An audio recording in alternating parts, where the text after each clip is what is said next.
passion. Alors je voudrais commencer déjà par vous remercier infiniment pour l'enthousiasme que vous avez manifesté par rapport à ce nouveau concept et toutes les passions dont vous m'avez fait part dans les commentaires de l'épisode 1 en me disant souvent voilà ma passion pour l'épisode 2.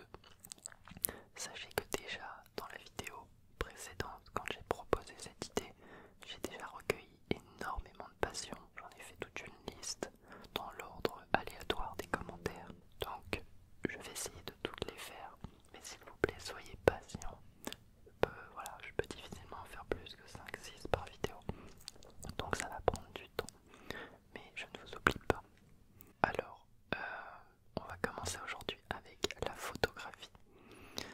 Donc sachez que la première photo qui a été prise dans le monde, elle a été réalisée par un certain Niepce, Niepce, avec un procédé vraiment tout pourri à l'ancienne, où il fallait attendre des heures avant que la photo se dévoile, et c'était vraiment tout flou, c'était très approximatif, mais c'était déjà une révolution. Et ce concept a été ensuite amélioré par Daguerre, qui inventa le développement des photos avec le procédé du daguerréotype. Le mec n'est pas narcissique, qui consistait donc à incruster une image sur une pièce métallique. Et ce procédé a vu le jour en 1835.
Ça c'est une chose, mais aussi beaucoup parce que les réflexes, les appareils photo, les vrais de vrais, et ben ça permet d'avoir un rendu des couleurs qui va être le plus fidèle à la réalité.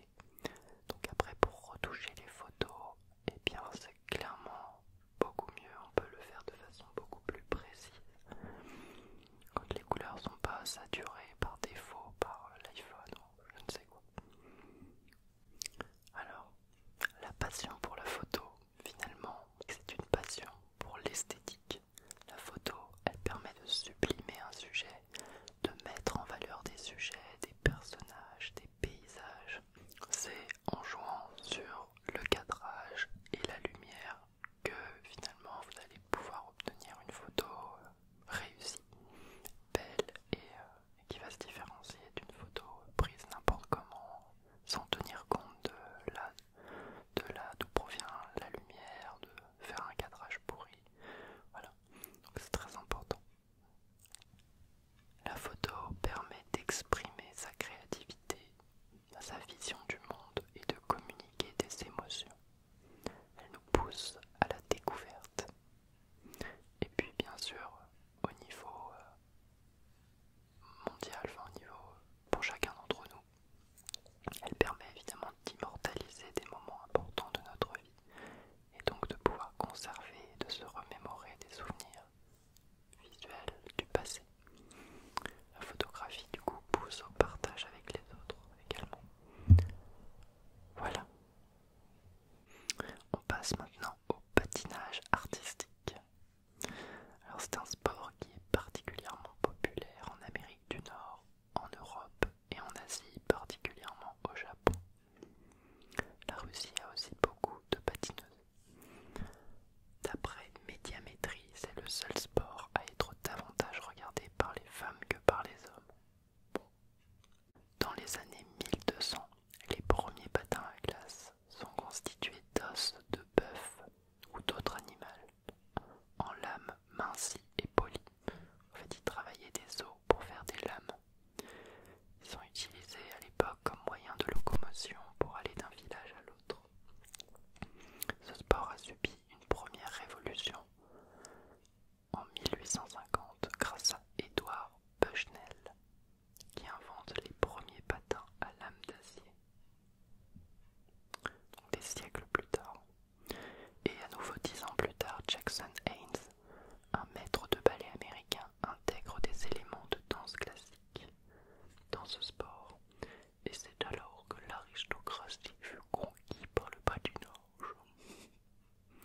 En 1892, fondation de l'Union internationale de patinage UIP, également appelée ISU, International Skating Union. Création donc des règles du sport, et c'est aussi la date à laquelle, 1892, Paris se dote d'une patinoire artificielle appelée le pôle Nord. Sous la pression des Scandinaves, Pierre Coubertin accepte l'ajout du patinage artistique dans les disciplines olympiques. C'est ainsi que les premières épreuves se déroulent en 1908 à Londres. Parmi les figures artistiques du patinage, nous avons des sauts, des pirouettes, des pas, des retournements, des attitudes et mouvements de transition, des portées ou levées et des spirales. Beaucoup de mouvements. Le jury use de sa pure subjectivité en deux parties. Une note artistique de 50 points qui prend en compte la chorégraphie, son exécution, l'interprétation et la qualité du patinage. Et une note technique de 50 points également qui tient compte de la qualité, de la complexité des figures tentées. Tout est dans le détail. Avant de fouler la glace, les patineurs sont scrutés, ziotés en fonction de la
français puis suisse cherchaient à développer les systèmes existants et à les miniaturiser. C'est là, au creux de l'Europe du Moyen-Âge, que l'histoire de l'horlogerie devient, à proprement parler, l'histoire des montres. Ce n'est qu'à partir de 1492 qu'apparaît la montre mécanique en France, Allemagne et Italie. Et c'est aussi à cette époque que l'horlogerie européenne se déplace progressivement du côté de la Suisse et de l'Angleterre. Plus tard, l'horlogerie du XIXe siècle tend vers la mécanisation. Fin des années 1970, c'est la date d'invention de la montre électronique. Donc très récent ça aussi. En passant de l'histoire des horloges à l'histoire des montres, la quête humaine du temps a toujours conservé sa particularité artisanale. La conception des mécanismes se fait à la main, dans des ateliers par des spécialistes. Or, au XXe siècle, pour la première fois, cette conception de l'horlogerie comme artisanat est remise en cause lorsque l'industrie japonaise présente un premier modèle de montre à quartz fabriqué à la chaîne par des machines. L'alliance d'un mécanisme nouveau, donc séduisant, et d'un prix réduit permet au plus grand nombre d'accéder alors à l'objet montre et plonge la Suisse dans une terrible crise du quartz autour des années 70. Il faudra à la Confédération helvétique adopter une stratégie marketing innovante pour s'extraire de ce piège et remonter doucement la pente. Mais depuis, le paysage a invariablement changé. Les mécanismes sont toujours plus petits, plus performants. Aujourd'hui, le monde des garde-temps fait osciller ses aiguilles entre deux pans du même cadran. D'un côté, des objets qui cherchent à intégrer des technologies les plus récentes, comme les montres connectées par exemple, et de l'autre, des mécanismes encore produits à la main, avec le goût de l'artisanat, pour un public évidemment qui goûte le luxe et l'exception. Alors pourquoi les montres coûtent-elles si cher? C'est vrai, les montres ça coûte une blinde. Pourquoi? Eh bien, déjà leur valeur elle se mesure à la notoriété de la marque euh, qui facture en fait dans le prix de vente, notamment par exemple la recherche et le développement. Eh bien c'est facturé. Le salaire des ouvriers aguerris qui travaillent à les concevoir, ces montres. Les dirigeants des sociétés évidemment, hein, qui sont très très bien payés. Donc nous imaginons aussi que les matières premières, ça coûte cher et que il faut bien faire vivre tout le monde, quoi. Et que de toute façon des objets c'est cher avec autant de travail derrière, ils vont pas les vendre une misère, sinon les gens, les riches, ils l'achèteraient pas. Parce que voilà, le prix aussi c'est signe de qualité et les gens qui ont les moyens, eh bien ils veulent payer cher pour avoir l'impression que c'est un luxe et que c'est de la qualité. Mais il y a une part de vrai, bien sûr.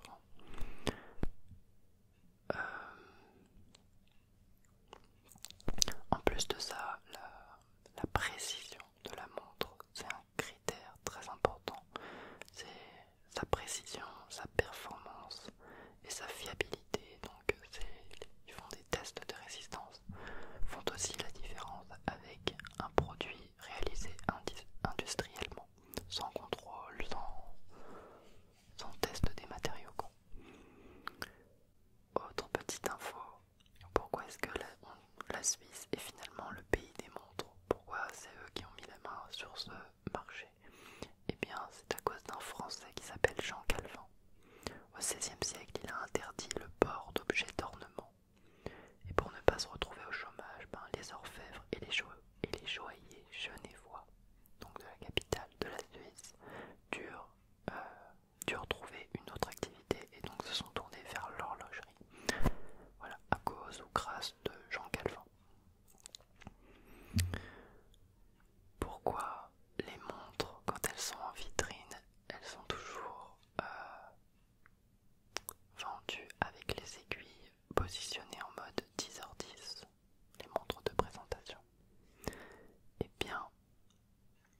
parce que ça correspond à ce qu'on appelle l'heure de référence universelle, le point zéro du méridien de Greenwich.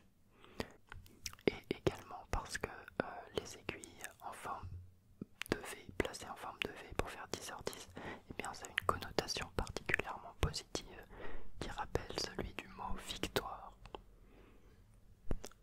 Étonnant, mais véridique. Voilà pour l'horlogerie. On va passer au ping-pong, qu'on appelle le tennis de table. Le terme ping-pong est utilisé pour désigner le jeu de loisir, alors que tennis de table est utilisé pour désigner la pratique sportive. Un pratiquant de ce sport, y compris en compétition, s'appelle un pongiste. Un pongiste. Le tennis de table trouve ses origines dans l'Angleterre à la fin du XIXe siècle. L'histoire la plus répandue sur la création du tennis de table est qu'au cours d'un dîner, des notables de la société victorienne discutant de tennis ont voulu montrer quelques schémas de jeu sur la table. Ils se sont alors servis d'un bouchon de champagne en guise de balle, des boîtes de cigares pour les raquettes et des livres pour le filet.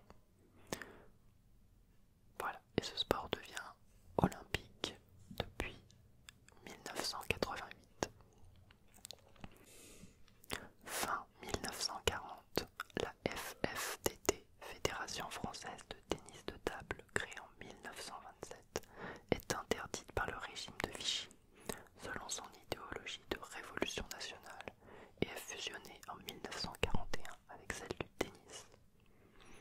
A noter que le tennis de table a été interdit en Union soviétique en 1930, entre 1930 et 1950, parce que les autorités pensaient qu'il était dangereux pour les yeux. C'était vraiment perché à l'époque. Le tennis de table est dominé par les pays de l'Est de l'Europe dans les années 1930, en particulier les Hongrois, puis par les Japonais dans les années 1950, ce qui s'est concrétisé par leur domination lors des championnats du monde par équipe de tennis de table. Et aujourd'hui, la Chine domine depuis de nombreuses années à tous les championnats du monde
Lucie